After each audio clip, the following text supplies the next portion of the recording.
Bueno, muchas gracias, Jaime Muito Brey, obrigado, Jaime. Roberto Passos Nogueira, Pablo Wu, por Muito estas obrigado a todos por essas três profundas e intensas apresentações que, sem dúvidas, pedem reflexão. É impossível começar com uma oficina desse tipo com uma reflexão mais profunda do que acabamos de ouvir. Infelizmente, estamos um pouco atrasados com o tempo. Vamos ter o restante da tarde para a discussão. Temos ainda a apresentação do Marcelo, mas queremos, nesse momento, abrir um período de umas 4 ou 5 comentários que nos permitam um encerramento deste painel com uma intervenção de cada um dos participantes. Assim que está aberta a palavra para quem quiser fazer algum comentário ou pergunta que queiram fazer a qualquer um dos 3 oradores. O companheiro aqui brasileiro, por favor. Segundo chamo. Vamos, por favor, vamos a recoger las 4 o 5. Nós vamos juntar 4 ou 5 perguntas para maior fluidez do debate. Então, por favor, Paulo. Eu queria perguntar a você. Você falou, que em fóruns internacionais a questão de sistemas universais de saúde, que é a nossa bandeira, que nós defendemos, já tinha evoluído para uma posição de cobertura universal de saúde. Eu gostaria que você explicasse melhor o que é que no plano político está acontecendo, que para mim isso parece um recuo, um retrocesso no nível internacional. E que você esclarecesse melhor o que significa essa posição da nossa presidente da República hoje, parece que se aliando a essa proposta de cobertura e não de sistema, quando, no início da campanha dela, 2 anos e pouco atrás, lá no Congresso em Gramado, do CONASEMS, ela fez um discurso de um compromisso inarredável com o Sistema Único de Saúde. Eu gostaria que você analisasse para isso do ponto de vista político. Muchas gracias. El compañero de Bolivia, por favor. Varas, de Bolivia. Muchas gracias. A mí me parece de que las reflexiones son bien amplias, son bien orientadoras en este caso para lo que se aproxima. Yo he captado de que hay una intención de cuestionar de fondo todo el esquema del planteamiento de determinantes de salud y además la incorporación del término de determinación de la salud. Significa evidentemente un cambio de actitud y esto está como responsabilidad de cada uno de los que asistimos a estos encuentros. Es prácticamente un proceso de formación también para quienes asistimos y de información, porque en la primera parte que se ha hecho la intervención se habla de una acción crítica, de transformación. En la segunda parte se habla más de un proceso de cuestionamiento de posición política, sea a los actores tomadores de decisiones en salud como a los mismos gobiernos. Y en la tercera parte a mí me parece que hay un punto que deberíamos enfocar nosotros como países integrantes de diferentes convenios a nivel de la Organización Mundial de la Salud, de la OPS, en fin. Estas organizaciones siempre han estado sometidas a los países más grandes y de una manera camuflada han impuesto resoluciones que pasan solamente de ser recomendaciones, pero ellos con el poder que tienen económico y también militar han hecho cumplir esas recomendaciones. Entonces me parece a mí de que tendríamos que cuestionar de fondo cuál es la capacidad de estos organismos, si solo son recomendaciones o definitivamente de sanciones y condena, de tal manera que todos nos sintamos en el mismo derecho de hacer cumplir sus decisiones, porque el cambio no va a llegar así nomás. Estamos haciendo reflexiones que a mí me parecen bien correctas desde el punto de vista de Latinoamérica, al menos. Somos países que estamos emergiendo en un momento diferente, cuestionamos todo el andamiaje del poder económico internacional y entonces tendríamos también que cuestionar las estructuras mismas de estas organizaciones de las que siempre hemos sido parte. Que sempre fomos parte. É onde sempre Gracias, tivemos tenemos papel oportunidad para de una o dos submissão. preguntas más. Ecuador, Temos a y possibilidade de luego, algumas perguntas mais. Equador, Marcelo. depois Marcelo.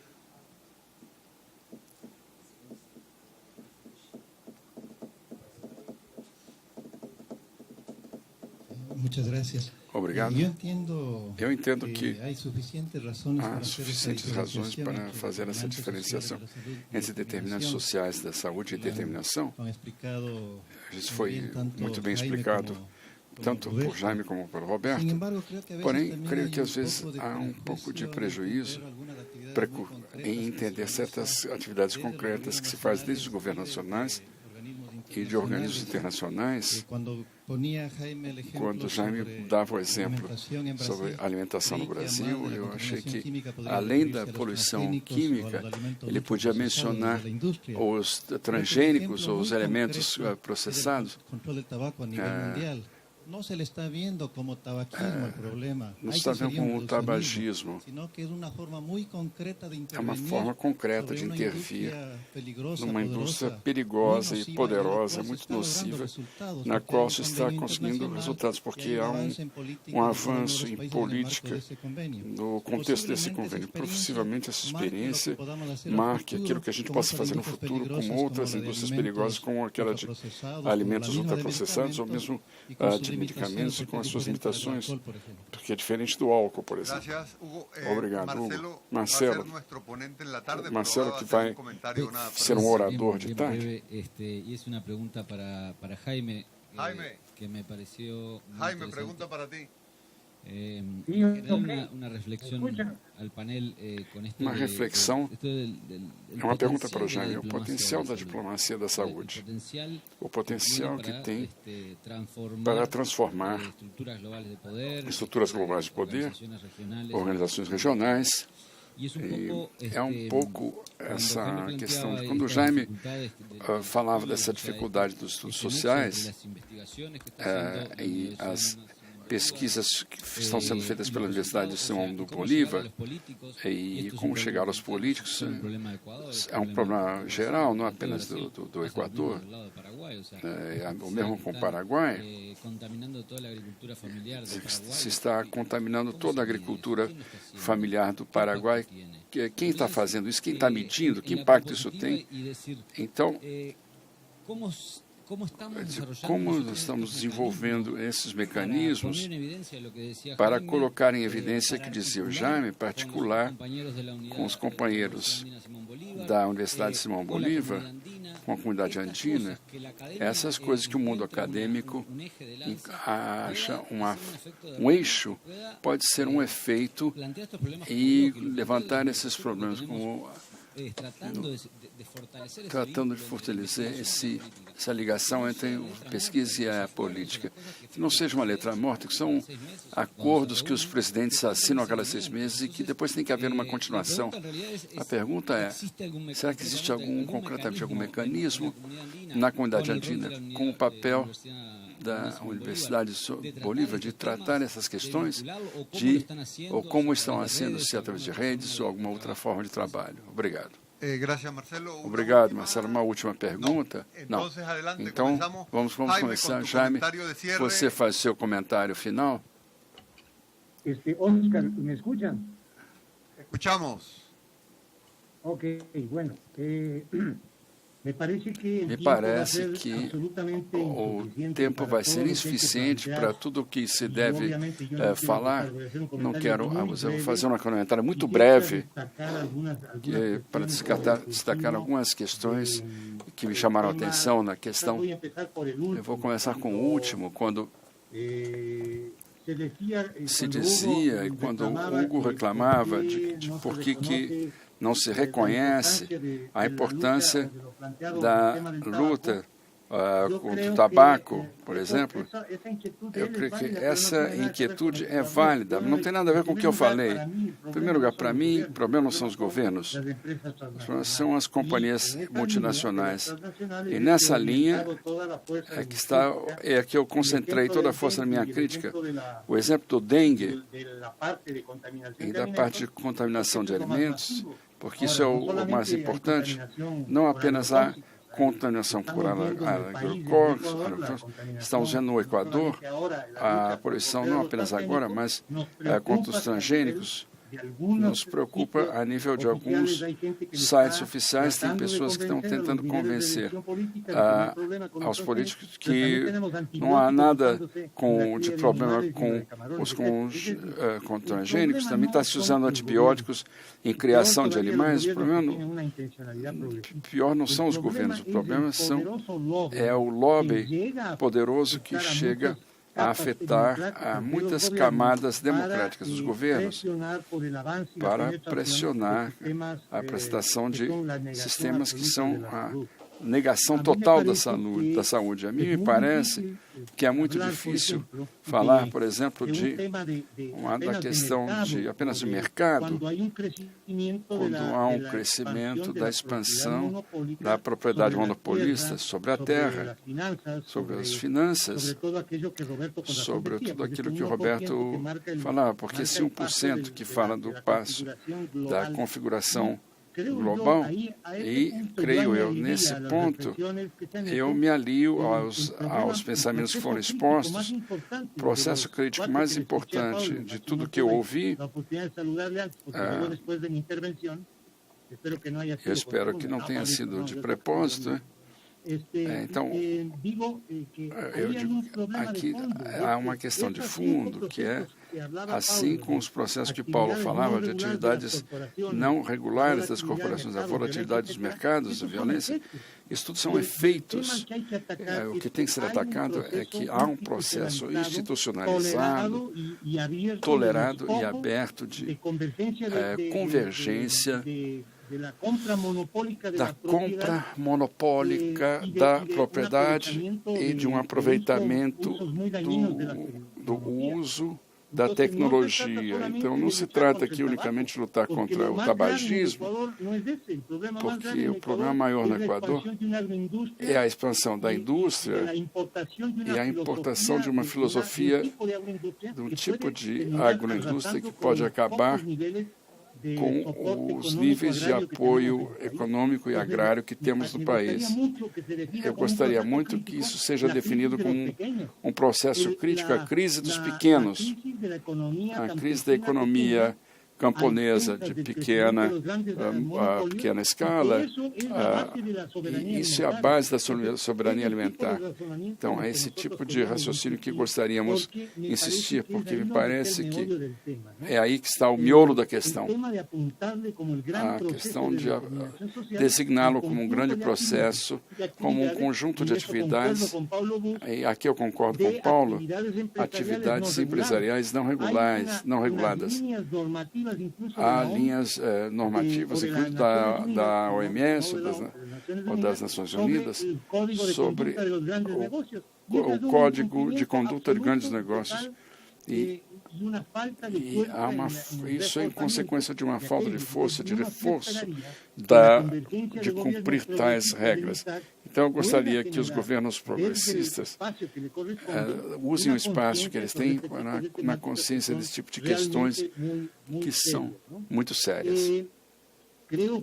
Creio, portanto, que seja importante não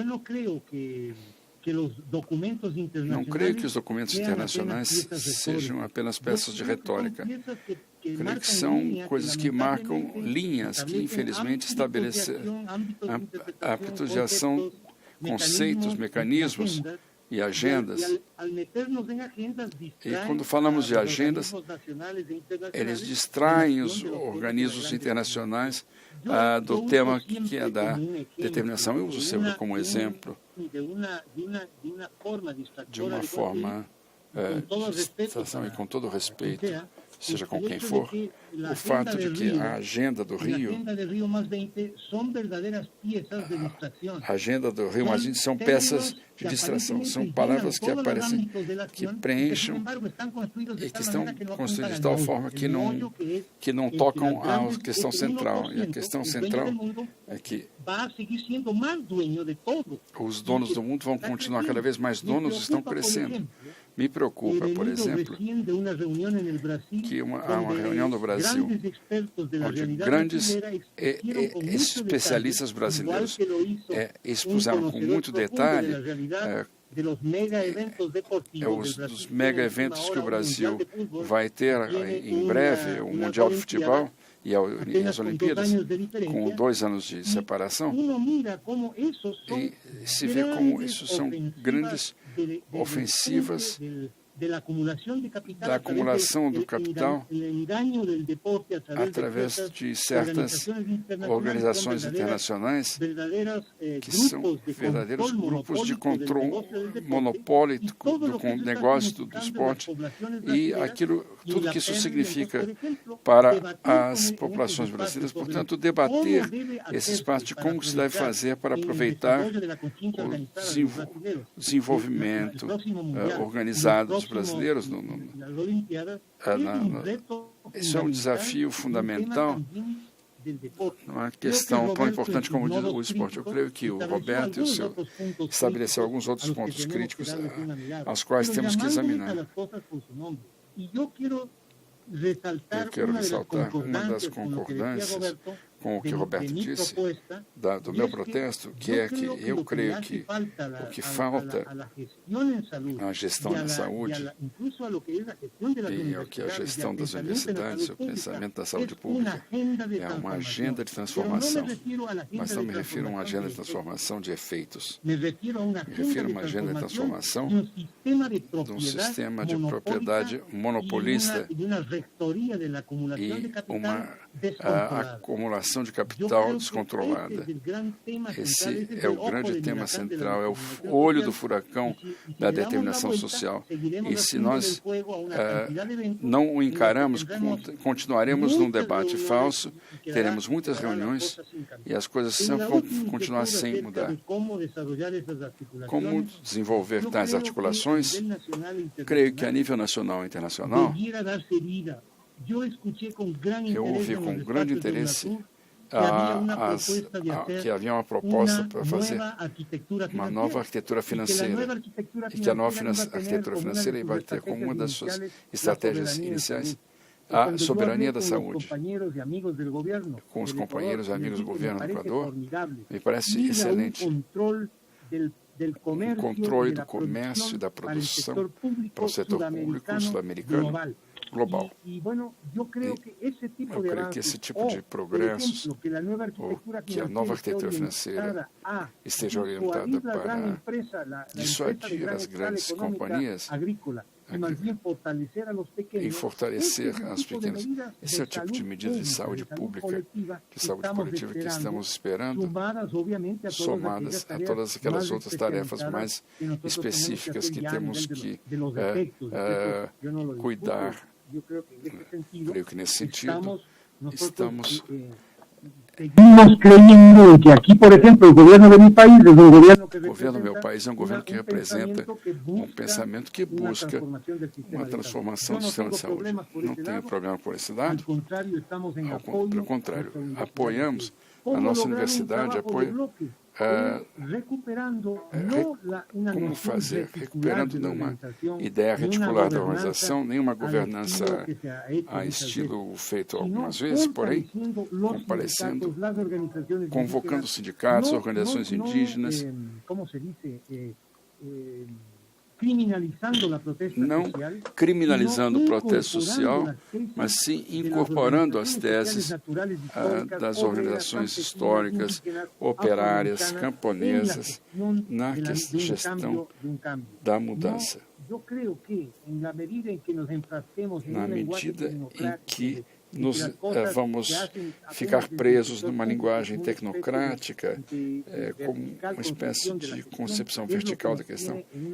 É isso o que nos leva a uma fratura que impede que haja uma união entre os setores público fortalecido, que nós saudamos, com o setor social, que aparece em vários cenários onde não debatemos adequadamente esses temas. Eu sinto que eu não consegui chegar a uma discussão e convido os colegas que estão aí para que continuem numa leitura mais cuidadosa do documento que nós oferecemos para a reunião e vocês poderão ver os pontos que depois poderemos fazer um debate mais aprofundado. Muito obrigado, Jaime. Roberto, agora. Eu creio que vale a pena enfatizar aqui ao final que essa diferença entre determinação e determinantes não é de palavras, né? Nós temos coisas de profundidade, coisas de conteúdo envolvidas nesses conceitos, né? Fica evidente, a partir do documento da OMS de 2008, que a concepção de determinantes está focada nas desigualdades em saúde, a partir das desigualdades sociais e a partir dos fatores que ligam uma coisa à outra. Não há nenhuma abertura para a teoria nem para a crítica.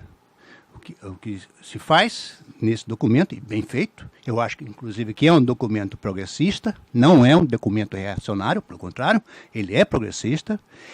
No entanto, ele, de alguma forma, ao falar do determinante, ao estabelecer a quase que impossibilidade de pensar o que é um processo de determinação da saúde e da doença, fora dos marcos tradicionais da epidemiologia, ele bloqueia o nosso pensamento. Mas o pensamento de um movimento, que é o movimento da medicina social, o movimento da saúde coletiva. Eu acho que aqui nós temos dois níveis. Um é o político institucional, né, das organizações internacionais, ou aquele que é interno a cada país. E tem um do movimento social, que nós representamos ainda, ou pretendemos representar. É possível encontrar uma correlação e algum tipo de concessão, né, entre uma linha e outra, né? E, por outro lado, nós fazemos aqui, né, essa crítica para dizer que não queremos, nós que nos colocamos nesses 40 anos, né, de movimento de medicina social, saúde coletiva, não queremos abrir mão da possibilidade de pensamento crítico, de pensamento teórico sobre a sociedade e a história, né? Por isso que, às vezes, podemos taticamente fazer um acordo com as visões político-institucionais, né? Mas, no entanto, de vez em quando temos que retroceder para aquela base de discussão como a que foi colocado pelo Jaime Breyer, que abre para novas interpretações. E essas interpretações não vêm do território da saúde, não vêm do território da epidemiologia, vêm do território da filosofia e das ciências sociais. Então, é isso que nós queremos. Nós não no fundo, não estamos colocando uma luta contra a concepção da OMS. Nós queremos que há outras possibilidades de concepção tenham espaço e possam vingar, né, academicamente e na militância dessa área em todo o continente. É isso aí. Gracias, Roberto. Cerramos com Paulo. Vou me restringir à questão levantada pelo Crescencio, quer dizer, em portunhola. E, de fato, a discussão que está estabelecida é cobertura universal e sistemas universais uma dimensão, é decir, cobertura universal é um conceito muito restritivo porque diz respeito a uma visão conforme se defende os documentos disponíveis de acordo com os documentos disponíveis, como sendo uma dimensão da atenção aos enfermos, atenção aos doentes, mediante, de forma a evitar o de gasto maneira a evitar o gasto evitar enorme, ou seja, evitar que as pessoas vá à pobreza quando doente, seria, digamos, isto seria, digamos, através a possibilidade de alguém adquirir um seguro, fazer um contrato privado, intermediário ou não, e algumas outras coisas, como se fossem pacotes mínimos.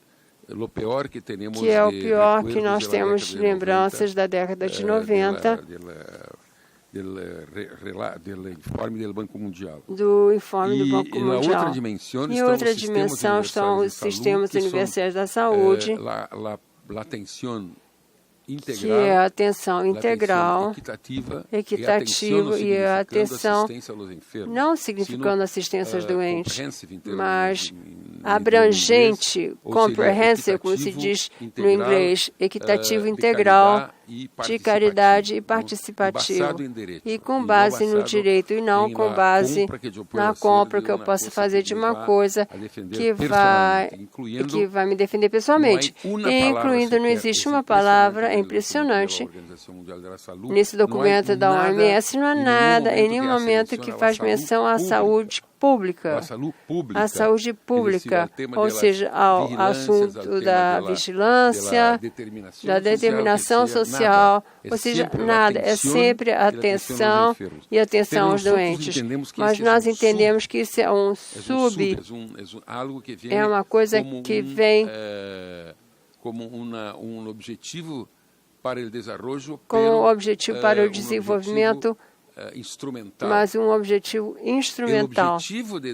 O objetivo de desenvolvimento sustentável é maximizar a saúde em todos os estágios da vida. Para isto, nós precisamos sistemas universais, nós também precisamos de água, precisamos também de qualidade de vida, que está envolvida nos demais objetivos de desenvolvimento sustentável. Isso é muito importante, que fique bastante claro na discussão quais são as posições que estão sendo discutidas na esfera internacional. Muchísimas gracias de nuevo a Jaime, a Roberto y a Paulo. Tenemos 20 minutos de receso para regresar con la intervención de Marcelo y con un debate que nos permita recoger todas las inquietudes que ha planteado esta intensa discusión. Gracias.